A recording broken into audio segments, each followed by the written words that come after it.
ಹಸುರಿನ ಬನಸಿರಿಗೆ ಒಲಿದು ಸೌಂದರ್ಯ ಸರಸ್ವತಿ ಧಾರೆಗಿಳಿದು ಆಹಾ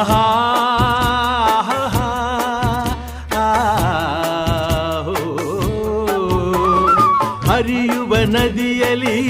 ಜಾಡಿ ಹೂವನದಲ್ಲಿ ನಲಿಯುತ್ತ ಓಲಾಡಿ ಚೆಲುವಿನ ಬಲೆಯ ಬೀಸಿದಳು ಈ ಗಂಧದ ಗುಡಿಯಲ್ಲಿ ನೆಲೆಸಿಹಳು ಇದು ಯಾರ ತಪಸ್ಸಿನ ಫಲವೋ ಈ ಕಂಗಳು ಮಾಡಿದ ಪುಣ್ಯವೋ ಆಹಾ ನಾವಾಡುವ ನುಡಿಯೇ ಕನ್ನಡ ನುಡಿ ನಾವಿರುವ ತಾಣವೇ ಗಂಧದ ಗುಡಿ ಅಂದದ ಗುಡಿ ಗಂಧದ ಗುಡಿ ಚಂದದ ಗುಡಿ ಶ್ರೀಗಂಧದ ಗುಡಿ ಆಹಾ